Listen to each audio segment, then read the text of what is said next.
তাই আপনারা হয়তো অনেকে জানে থাকবেন যে ইটটাকে ভাঙানোর আগে বা গুঁড়ো করার আগে ইটটাকে সুন্দরভাবে ভিজাতে হয়। এজন্যই মূলত ইটটাকে সুন্দরভাবে ভিজাচ্ছি যেন সমস্যা না হয়।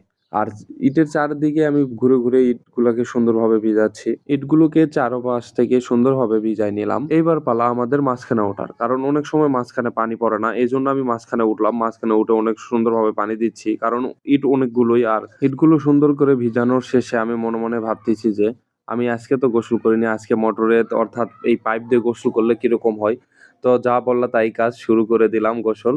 আসলে এইভাবে গোসল করার মজাই আলাদা। আর আমার গ্রাম অঞ্চলের ব্যস্ততম দিনগুলো আপনাদের কাছে কেমন লাগলো? এবং আমার ব্লগগুলো আপনাদের কাছে কেমন লাগলো? অবশ্যই কমেন্টে বলবেন। এবং নতুন হয়ে থাকলে অবশ্যই ফলো দিয়ে পাশে থাকবেন এবং আমাকে সবসময় সাপোর্ট দিয়ে পাশে রাখবেন। আর একটু ঝরনার মতন করে নিলাম। আসলে ঝরনাত গোসল করতে কার না ভালো লাগে? এজন্য আমি একটু ঝরনাত গোসল করলাম। অর্থাৎ আমি নিজে ঝরনা বানাইছি এজন্য আরকি গোসল করলাম। তো সবাই ভালো থাকবেন, সুস্থ থাকবেন আর আমার জন্য দোয়া করবেন এবং ভিডিওটা ভালো লাগলে অবশ্যই শেয়ার